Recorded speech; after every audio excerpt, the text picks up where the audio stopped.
Doctor Yunus সরকার চীনে গিয়ে তিনি কি পেলেন এমন প্রশ্ন কিন্তু অনেকের মনের মাঝে। তো বন্ধুরা, সত্যি সত্যি ডক্টর ইউনূস চীনে গিয়ে কি পেলেন, এইবার এই বিষয় নিয়ে আমরা পর্যালোচনা এবং তদন্ত করে বেশ কয়েকটি খুবই গুরুত্বপূর্ণ তথ্য এবং ভিডিও ফুটেজ পাই, যা আজকের ভিডিওতে সেগুলোই এক এক করে ধারাবাহিক দেখানো হবে। যদিও আজকের ভিডিওটা কিছুটা লং হতে পারে, তবে আজকের ভিডিওতে জানতে পারবেন ডক্টর ইউনূস সরকার চীনে গিয়ে কি গুপ্তধন পাচ্ছেন তা নিয়ে থাকতেছে এমন কিছু অজানা গোপন তথ্য, যা জানলে আপনিও ইতিমধ্যে অবাক হতে বাধ্য। সেই সাথে আরো জানতে পারবেন বর্তমান বাংলাদেশের রাজনীতির প্রেক্ষাপট আসলে কোন দিকে যাচ্ছে। বন্ধুরা চলুন, ভিডিওতে আজকে আর বেশি কথা বাড়াবো না, সরাসরি আজকে আমরা চলে যাব মূল ভিডিওতে।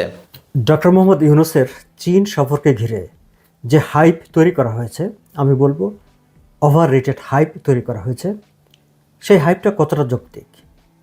দর্শক, আপনাদের কি মনে হয় যে এই চীনের প্রেসিডেন্ট মিস্টার শি জিনপিংয়ের সঙ্গে ডক্টর মোহাম্মদ ইউনূসের বৈঠকের পর সরকারিভাবে যেসব ঘোষণা দেওয়া হয়েছে, যেসব অর্জনের কথা বলা হয়েছে, যেসব সাফল্যের কথা বলা হয়েছে, সেই সব অর্জন, সেই সব সাফল্য সত্যিকার অর্থে আমাদের কতটা কাজে লাগবে এবং সেগুলো নিয়ে কি সত্যি সত্যি আমাদের উচ্ছ্বসিত হবার কোনো কারণ আছে?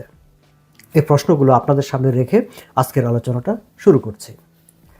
দর্শক, ডক্টর মোহাম্মদ ইউনূস চীন যাবেন, তাকে চীনে আমন্ত্রণ জানানো হয়েছে, এটি নিয়ে যে হাইপ তৈরি করার বিষয়টি সেটি কিন্তু আজকে নতুন নয়। আপনাদের মনে থাকবার কথা যে সম্ভবত গত জানুয়ারি মাসেই ঢাকার বিভিন্ন পত্রপত্রিকা, টেলিভিশনে ফলাও করে প্রচার করা হয়েছিল যে ডক্টর মোহাম্মদ ইউনূস চীন যাবেন, তাকে চীন সরকার বা চীন বিশেষ বিমান পাঠিয়ে এসে নিয়ে যাবে, চার্টার ফ্লাইটে করে নিয়ে যাবে। এবার তিনি যখন সত্যি সত্যি চীনে গেলেন, তখন কিন্তু আমাদের একটা জানবার কৌতূহল তৈরি হয়েছিল বা কৌতূহল ছিল বা একটা অধিকারও তৈরি হয়েছিল যে তাকে কি সত্যি সত্যি চীন সরকার বা চীন বিশেষ বিমান পাঠিয়ে নিয়ে গিয়েছে? তিনি কি কোনো চার্টার্ড ফ্লাইটে গিয়েছেন, নাকি আমাদের পররাষ্ট্র মন্ত্রণালয় তার পুরো সফরের বিষয়টি দেখভাল করেছেন এবং তারাই এটি ব্যবস্থাপনার দায়িত্ব পালন করেছেন? তিনি যে সাউদার্ন চায়না এয়ারলাইন্সের যে ফ্লাইটটিতে গিয়েছেন, সেই ফ্লাইটটির বুকিং, টিকিট কাটা বা বাকি সব কিছু কারা করেছে? যাই হোক, ঢাকার কোনো পত্রপত্রিকা, মিডিয়ায় এইসব খবর আমাদেরকে তারা দেয়নি বা আমরাও এই খবরগুলো পাইনি, কিন্তু আমাদের মনে তো কৌতূহল আছে, কৌতূহলটা থাকলোই। ডক্টর মোহাম্মদ ইউনূস চীন গিয়েছিলেন মূলত, আমি আমার আগের ভিডিওতে আলোচনা করেছিলাম যে একটি এনজিও সম্মেলনে যোগ দেওয়ার জন্য। দর্শক, চীনের প্রেসিডেন্টের সঙ্গে তার বৈঠকের পর বাংলাদেশ এবং চীনের যে একটি যৌথ প্রেস রিলিজ, সংবাদ বিজ্ঞপ্তি প্রকাশ করা হয়েছে, সেখানেও কিন্তু এই কথাটি বলা হয়েছে যে ডক্টর মোহাম্মদ ইউনূস মূলত the BUAU forum for Asia নামে একটি নট ফর প্রফিট অর্গানাইজেশনের আমন্ত্রণে তাদের কনফারেন্সে যোগ দিতে চীন গিয়েছেন এবং সেখান থেকে চীন সরকার তাকে আমন্ত্রণ জানিয়েছে বেইজিংয়ে, এবং চীনের প্রেসিডেন্টের সঙ্গে তার একটি বৈঠক সেখানে হয়েছে। এই যে চীনের প্রেসিডেন্টের সঙ্গে বৈঠক এবং বিশেষ করে চীনের প্রেসিডেন্টের সঙ্গে বৈঠকটিকে কেন্দ্র করে এবং চীন সফরকে কেন্দ্র করে আমরা দেখলাম যে বিশাল একটা উচ্ছ্বাস দেখানো হচ্ছে। তা প্রধান উপদেষ্টার প্রেস সেক্রেটারি, তিনি তো উচ্ছ্বাসের মানে ঠেলায় ঠিকমতো কথাই বলতে পারছিলেন না মিডিয়ার সঙ্গে, টেলিভিশনে, যে এটি যে একটা বিশাল একটা আকাশচুম্বী ব্যাপার, মানে যেন একটা মানে চীন জয় করে ফেলেছে ডক্টর মোহাম্মদ ইউনূস, এরকম একটা ভাব তিনি দেখানোর চেষ্টা করেছিলেন। আমরা খেয়াল করেছি যে ডক্টর মোহাম্মদ ইউনূস যখন চীনের প্রেসিডেন্টের সঙ্গে প্রথম সাক্ষাৎ করেন, তিনি অনেকটা দৌড়ে গিয়ে তার হ্যান্ডশেক করেছেন এবং দীর্ঘক্ষণ হাত ধরে রেখে হাত তিনি ঝাঁকাতে থেকেছেন। এই যে বডি ল্যাঙ্গুয়েজ, সেই বডি ল্যাঙ্গুয়েজের মাধ্যমে তিনিও কিন্তু একটা উচ্ছ্বাস দেখানোর চেষ্টা করেছেন। কিন্তু আমাদের কাছে মনে হয়েছে যে ঠিক চীনের প্রেসিডেন্টের সঙ্গে সাক্ষাৎ বা এই পর্যায়ের এই ধরনের বৈঠকে এতটা উচ্ছ্বসিত হবার, এতটা উচ্ছ্বাস দেখানোর অন্তত ডক্টর মোহাম্মদ ইউনূসের তো দরকার নেই। এগুলো হয়তো পলিটিক্যাল গভর্নমেন্টে যারা থাকে তারা তাদের ভোটারদেরকে দেখানোর জন্যে বা তাদের সমর্থকদের বা প্রতিপক্ষকে দেখানোর জন্য এই ধরনের আচরণ করে, কিন্তু ডক্টর মোহাম্মদ ইউনূস তিনি নিজেই তো মানে একজন ইন্টারন্যাশনাল সেলিব্রিটি, তিনি এই ধরনের পরিবেশে অভ্যস্ত। কিন্তু তারপরেও আমরা দেখলাম যে এই সফরটিকে একেবারে ওভার রেটেড একটা হাইপ তুলে মানুষকে, আমি জানি না যে কী বার্তা দেওয়ার চেষ্টা করা হয়েছে। আমরা যদি একটু ঠিক অন্য আলোচনা অন্যদিকে না গিয়ে ঠিক চীনের প্রেসিডেন্টের সঙ্গে যে বৈঠক, সেই বৈঠকে আসলে কি হয়েছে আমরা দেখেছি যে প্রেস সেক্রেটারি, এটি একটি মানে বিশাল সাফল্য, বাংলাদেশের জন্য বিশাল অর্জন, মানে কত ধরনের বিশেষণ যে তিনি যুক্ত করেছেন। কিন্তু আমরা যদি একটু দেখি যে তার প্রেস উইং থেকে যে তথ্যগুলি দেওয়া হয়েছে, সেই তথ্যে এই মানে আউটকামটা কি, এত বলা হয়েছে যে এবারের সফরে দুই দেশের মধ্যে অর্থনৈতিক ও প্রযুক্তিগত সহযোগিতার একটি চুক্তি স্বাক্ষরিত হয়েছে। অর্থাৎ আগে জানানো হয়েছে যে একটি চুক্তি এবং 8টি সমঝোতা সই হয়েছে।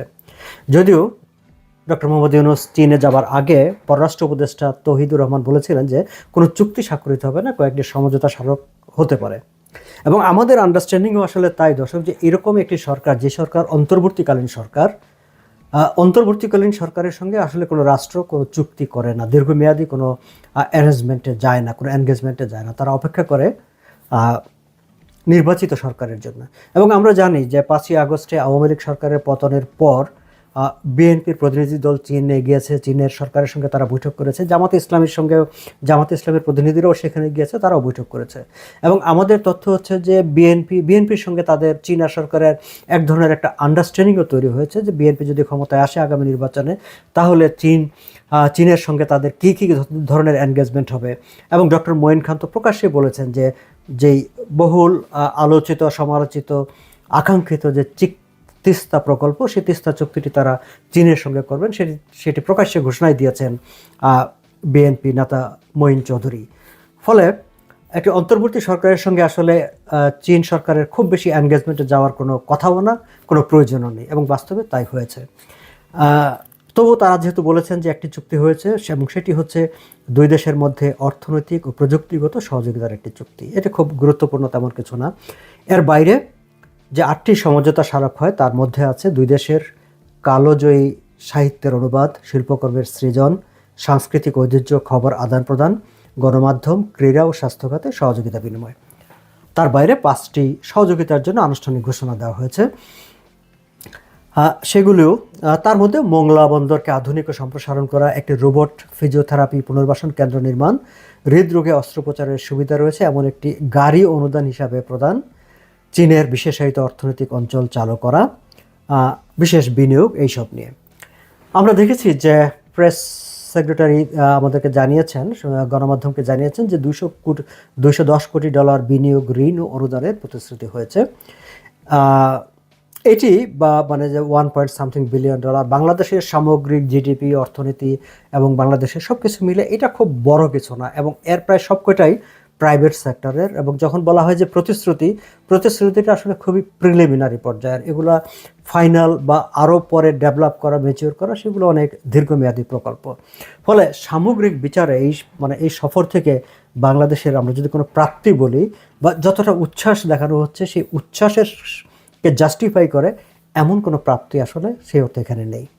আমরা বরং খুশি হতে পারতাম যে তিস্তা প্রকল্পের কথা বলেছি, যে সেটি যেহেতু বিএনপি এক ধরনের কমিটমেন্ট করে এসেছে, ফলে চীন সরকার ডক্টর মোহাম্মদ ইউনূসের সঙ্গে এটি নিয়ে তাদের আর আলোচনা করবার দরকার নেই, ফলে তারা সঙ্গত কারণেই খুব বেশি যে এগিয়েছে তা নয়।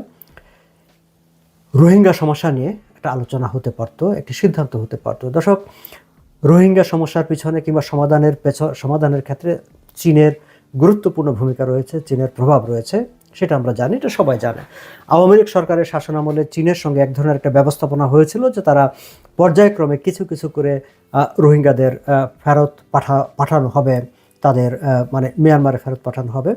এবং যখনই এই বিষয়গুলো নিয়ে আলাপ আলোচনা প্র্যাকটিক্যাল মানে বাস্তবায়নের দিকে গেছে, আমরা দেখেছি তখনই তৎকালীন বাইডেন প্রশাসনের ঊর্ধ্বতন কর্মকর্তারা ঢাকায় ছুটে এসেছেন, তারা রোহিঙ্গা ক্যাম্পে ছুটে গেছেন এবং তারা বলেছেন যে না, তাদের নিরাপত্তা নিশ্চিত না করে এইভাবে পাঠানো যাবে না, রোহিঙ্গারা যখন স্বেচ্ছায় যেতে চাবে তখনই তাদেরকে পাঠানো যাবে। এবং এই ধরনের কথাবার্তা বলে তারা এক ধরনের একটা বাগড়া দিয়েছে। ফলে মানে চীনের ব্যবস্থাপনায় রোহিঙ্গারা ফেরত যাক, সেটি কখনোই মার্কিন যুক্তরাষ্ট্র বা বাইডেন প্রশাসনের কর্মকর্তারা চাননি, ফলে সেটি আসলে কার্যকর হয়নি। কিন্তু এখন বাইডেন প্রশাসনও নেই, আবার ডক্টর মোহাম্মদ ইউনূস, তিনি আন্তর্জাতিক সেলিব্রিটি, প্রভাবশালী মানুষ, তার কিন্তু তিনি এটি নিয়ে একটা আলোচনা করে এক ধরনের একটা পজিটিভ একটা ইম্প্যাক্ট তিনি তৈরি করতে পারতেন, একটা সিদ্ধান্তে আসতে পারতেন বলে আমার কাছে মনে হয়। কিন্তু সেটি তিনি কেন পারলেন না, বা রোহিঙ্গাদের ফেরত পাঠানোর ব্যাপারে কোনো স্পেসিফিক ডিসিশন কেন হলো না, সেই প্রশ্নটি আমাদের থাকলো। যাই হোক, সামগ্রিকভাবে যদি আমরা বিচার করি দর্শক, আমরা এটিকে ঠিক 8-10টি বৈঠকের মধ্যে একটি সাদামাটা একটি বৈঠক হিসাবে আমার কাছে মনে হয়েছে। এবং ফর নাথিং, আননেসেসারিলি তার প্রেস উইং কিংবা সরকার এটিকে একটা হাইপ তৈরি করে দেখানোর চেষ্টা করেছে। অবশ্য অনেকে একটা মানে জিও পলিটিক্যাল একটা ব্যাপার এখানে অনেকে তুলে ধরার চেষ্টা করেছেন। কেউ কেউ বলার চেষ্টা করছেন যে আসলে সরকারের সঙ্গে সংশ্লিষ্টরাই অনেকে বলার চেষ্টা করেছিলেন যে সেটি গত জানুয়ারি মাস থেকেই, যে ডক্টর মোহাম্মদ ইউনূসকে চীন ইনভাইট করেছে, চীন যাচ্ছে, কাজেই ইন্ডিয়া এবং চীনের মধ্যে একটা বৈরী সম্পর্ক আছে, ফলে এখন আর ইন্ডিয়াকে এটি একটি দেখিয়ে দেওয়ার মতো ব্যাপার হচ্ছে, আমরা ইন্ডিয়াকে দেখিয়ে দেব, এমন একটা ভাব কাজ করেছে মূলত এই হাইপটা তোলার পিছনে। যারা এটিকে বেশি মানে এক্সাজারেট করেছেন তারা মূলত চীনকে একটি বার্তা ভারতকে একটি বার্তা দেওয়ার চেষ্টা করেছেন, দেখো তোমরা আমাদের বিরুদ্ধে কথাবার্তা বলো, তোমরা আমাদেরকে পাত্তা দিচ্ছ না, আমরা চীনে যাচ্ছি। আবার আমরা দেখলাম যে দর্শক ডক্টর মোহাম্মদ ইউনূস নরেন্দ্র মোদীর সঙ্গে বৈঠক করার জন্য, সাক্ষাৎ করার জন্য চেষ্টাও করেছেন, চিঠিও লিখেছেন, চীন সেটি ভারত সেটি অ্যাকসেপ্ট করেনি, তারা সম্মত হয়নি। এবং সম্মত যে হবে না সেটি কিন্তু জানাই ছিল, কারণ আমরা তো জানি যে ভারত আগেই ঘোষণা দিয়ে রেখেছে যে তাদের মানে কেবলমাত্র বাংলাদেশে একটি নির্বাচিত সরকার যখন প্রতিষ্ঠিত হবে তখনই তারা ফুল ফ্লেজেড এনগেজমেন্ট বাংলাদেশের সঙ্গে করবে। তার মানে অন্তর্বর্তী সরকারের সঙ্গে তাদের যতটুকু দৈনন্দিন সম্পর্ক রাখা দরকার সেইটুকুই রাখবে, তার বেশি কোনো সম্পর্কে তারা যাবে না। ফলে সেই কারণেই নরেন্দ্র মোদীর সঙ্গে ডক্টর মোহাম্মদ ইউনূসের বৈঠকের কোনো তারা সায় দেয়নি। এবং সবশেষে বিমস্টেকে সাইডলাইন একটি বৈঠক করার চেষ্টা করেছে ডক্টর মোহাম্মদ ইউনূস, সেটিও হয়নি। এখন ডক্টর মোহাম্মদ ইউনূসের যারা চারপাশে আছেন কিংবা সরকারের তাদের মাথায় ছিল যে ইন্ডিয়াকে একটি বার্তা দিবেন, ইন্ডিয়াকে একটি শক্ত শিক্ষা দিবেন চীনের সঙ্গে বৈঠক করে, কিন্তু সেটি কি দেওয়া সম্ভব হয়েছে? চীনের সঙ্গে কি এমন কোনো বিষয় ঘটেছে যে কারণে মানে ইন্ডিয়া বিব্রত বোধ করবে বা ইন্ডিয়াকে মনে হবে যে না, আমরা খুব কিছু লস করে ফেলেছি? আমরা দেখলাম যে ইন্ডিয়া ডক্টর মোহাম্মদ ইউনূসের মিটিং রিকোয়েস্টটাকে নাকচ করে দিল। আবার আমরা দেখলাম যে ঢাকায় যে ইন্ডিয়ান হাই কমিশনার, তিনি ইন্ডিয়াতে গিয়ে সেখানে সেনাবাহিনী প্রধানের সঙ্গে বৈঠক করছেন এবং সেখানে বাংলাদেশ পরিস্থিতি সম্পর্কে অবহিত করছেন। আমার খুব সাদা মাটা একটি প্রশ্ন, যে তিনি একজন ডিপ্লোম্যাট, তার আসলে দেখা করা, তার তো যে কোনো বিষয়ে ব্রিফ করার কথা ফরেন মিনিস্ট্রিতে, তিনি সেনাবাহিনীর কাছে রিপোর্ট করতে গেলেন কেন, বা তার সঙ্গে বৈঠক করতে গেলেন কেন? তার পিছনে কি অন্য কোনো উদ্দেশ্য আছে, অন্য কোনো কারণ আছে? এই প্রশ্নটা আমার মনে জেগেছে। আবার একই সঙ্গে আমরা যদি আবার শি জিনপিংয়ের সঙ্গে ডক্টর মোহাম্মদ ইউনূসের বৈঠকে ফিরে যাই, দর্শক খেয়াল করবেন যে সেখানে কিন্তু কতগুলো বিষয় হয়েছে, যেমন তাইওয়ানের মানে স্বাধীনতার বিপক্ষে ডক্টর মোহাম্মদ ইউনূস প্রকাশ্যে একটি অবস্থান নিয়েছেন। বাংলাদেশ বরাবরই এক চীন নীতিতে তারা থেকেছে, কিন্তু সেটি নিয়ে খুব প্রকাশ্যে যে কথাবার্তা বলেছে তা না। কিন্তু একটি অন্তর্বর্তী সরকার এত মেজর একটি পলিসি ডিসিশন যখন প্রকাশ্যে নেয়, সেটি কিন্তু আবার এক ধরনের একটা কিছু প্রশ্ন এবং সংশয় তৈরি করে। তাইওয়ানকে নিয়ে আন্তর্জাতিক রাজনীতিতে সামনের দিনগুলোতে এক ধরনের একটা জটিলতা তৈরি হবে, এমন কথা আন্তর্জাতিক বিশ্লেষকরা বলছেন। আমরা জানি যে কয়েক সপ্তাহ আগেই তাইওয়ানের প্রতিনিধিরা ডোনাল্ড ট্রাম্পের সঙ্গে বৈঠক করেছেন। বৈঠক করে তারা মার্কিন যুক্তরাষ্ট্রে বড় ধরনের বিনিয়োগ করার ঘোষণা দিয়ে আসছেন সেখানে। এবং আমরা জানি যে ডোনাল্ড ট্রাম্প হচ্ছে এখন তিনি ব্যবসায়ী, তিনি শুধু বিনিয়োগ চাচ্ছেন যে কারা আমেরিকাতে বিনিয়োগ করবে। ফলে সামনের দিনগুলোতে চীনের সঙ্গে তাইওয়ানের কোনো বড় ধরনের যদি বিরোধ ঘটে, সেই সময় ট্রাম্প প্রশাসন তাইওয়ানের বিপক্ষে যাবে না, তাইওয়ানের পক্ষে থাকবে। কিন্তু আমরা বাংলাদেশ তাইওয়ানের বিপক্ষে, চীনের পক্ষে আমাদের অবস্থান প্রকাশ্যে ঘোষণা দিয়ে এসেছি। এটি মানে জিও পলিটিক্যাল সিনারিওতে কিংবা ইন্টারন্যাশনাল পলিটিক্সে কী প্রভাব পড়বে, আদৌ পড়বে কিনা, সেই বিষয়গুলো নিয়ে হয়তো সামনের দিনগুলোতে আলোচনা করা যাবে। তবে শেষ করবার আগে দর্শক এটুকু বলতে চাই যে এই ডক্টর মোহাম্মদ ইউনূসের চীন সম্পর্কে ঘিরে যে মানে ওভার রেটেড একটা হাইপ তৈরি করা হয়েছে এবং এর মাধ্যমে ভারতকে এক ধরনের একটা বার্তা দেওয়ার বা একটা শিক্ষা দেওয়ার যে একটা অভিপ্রায় সরকারের অনেকের মনে কাজ করেছিল, তার কোনটি সফল হয়েছে? আদৌ কি সফল হয়েছে, নাকি সবকটাই আসলে ফ্লপ করেছে, ব্যর্থ হয়েছে? এই প্রশ্নগুলোই আপনাদের সামনে রাখলাম। আজ এই পর্যন্তই, ভালো থাকবেন। ধন্যবাদ প্রিয় দর্শকবৃন্দ, আমাদের ফুল ভিডিওটি দেখার জন্য আপনাকে জানাই অসংখ্য অসংখ্য ধন্যবাদ। তো বন্ধুরা, এতক্ষণ আপনারা যে ভিডিওটি দেখলেন, চীনে গিয়ে ডক্টর ইউনূস মূলত কী পাইছেন এই বিষয় নিয়ে কিন্তু একটা আলোচনা শুনলেন। এই আলোচনা নিয়ে আপনাদের কী মন্তব্য অবশ্যই কমেন্ট বক্সে কমেন্ট করতে ভুলবেন না। আর হ্যাঁ, এমন নিত্য নতুন আপডেট খবর সবার আগে পেতে চাইলে এখনই আমাদের এই পিচ্চি সাকিব ইউটিউব চ্যানেলটি সাবস্ক্রাইব করুন। ধন্যবাদ।